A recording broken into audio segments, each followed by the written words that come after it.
Venezuela में हमला हुआ, मादुरो गिरफ्तार हुए, लेकिन असली लड़ाई अब अमेरिका के भीतर छिड़ गई है। क्या राष्ट्रपति ट्रंप की जंग की ताकत पर अब उनकी ही सीनेट लगाम कसने जा रही है? नमस्कार, आप देख रहे हैं न्यूज़ 18 राजस्थान का डिजिटल चैनल और आपके साथ मैं हूं वंदना त्यागी।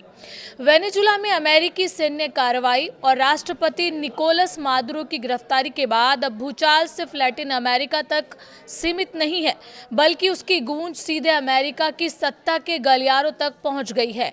जिस कार्रवाई को राष्ट्रपति डोनाल्ड ट्रंप ने राष्ट्रीय सुरक्षा का नाम पर अंजाम दिया, उसी पर अब अमेरिकी संसद सवाल उठा रही है।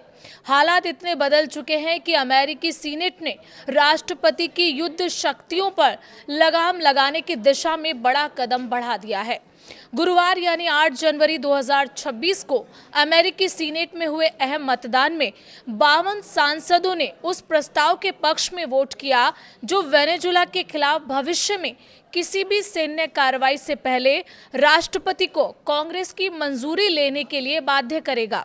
47 सांसदों ने इसका विरोध किया। इस वोटिंग की सबसे अहम बात ये रही कि ट्रंप की अपनी पार्टी रिपब्लिकन के 5 सीनेटर डेमोक्रेट्स के साथ खड़े नजर आए, जबकि एक रिपब्लिकन सांसद वोटिंग से गैर हाजिर रहा। ये संकेत साफ है कि राष्ट्रपति की सैन्य नीति को लेकर असंतोष अब पार्टी की सीमाएं लांघ रहा है।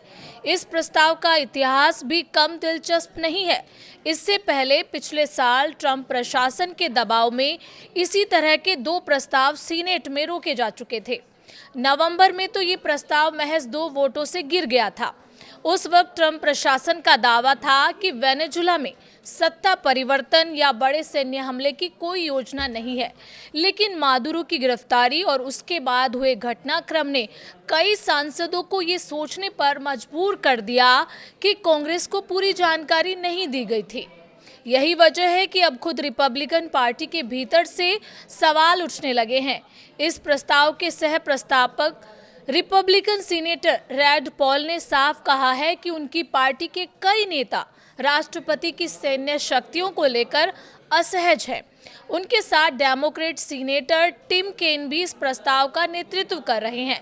दोनों सीनेटर विदेश संबंध समिति के सदस्य हैं और लंबे समय से ये मांग करते रहे हैं कि युद्ध जैसे फैसलों में कांग्रेस की भूमिका कमजोर नहीं होनी चाहिए।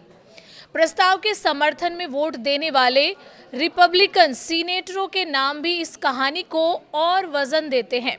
रेड पॉल, सुसन कॉलिंस, जोस हॉर्ले, लीसा मार्किव्स्की और टॉड यंग मौजूदा समय में सीनेट में रिपब्लिकन के पास 53 और डेमोक्रेट्स के पास 47 सीटें हैं।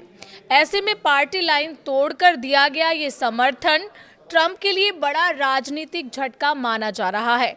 इस झटके के बाद राष्ट्रपति डोनाल्ड ट्रंप का गुस्सा भी खुलकर सामने आ गया है।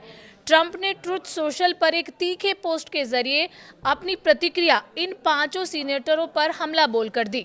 उन्होंने आरोप लगाया कि नेताओं ने डेमोक्रेट्स के साथ मिलकर राष्ट्रपति की सैन्य शक्तियों को कमजोर करने की कोशिश की है, जिससे अमेरिका की राष्ट्रीय सुरक्षा खतरे में पड़ सकती है। ट्रंप ने ये तक लिख दिया कि रिपब्लिकन पार्टी को उन सीनेटरों पर शर्म आनी चाहिए जिन्होंने उनके खिलाफ वोट किया। कुल मिलाकर वेनेजुला में की गई सैन्य कार्रवाई अब सिर्फ विदेश नीति तक मुद्दा नहीं रह गई है। ये अमेरिका के भीतर सत्ता संतुलन, राष्ट्रपति की ताकत और कांग्रेस की भूमिका को लेकर एक नई राजनीतिक लड़ाई की शुरुआत बन चुकी है, जहां सवाल सिर्फ युद्ध का नहीं बल्कि लोकतांत्रिक नियंत्रण और जवाबदेही का है। इस पूरे मसले पर आपकी क्या राय है? कमेंट करके ज़रूर बताएं और चैनल पर नए हैं तो सब्सक्राइब करना बिल्कुल ना भूलें।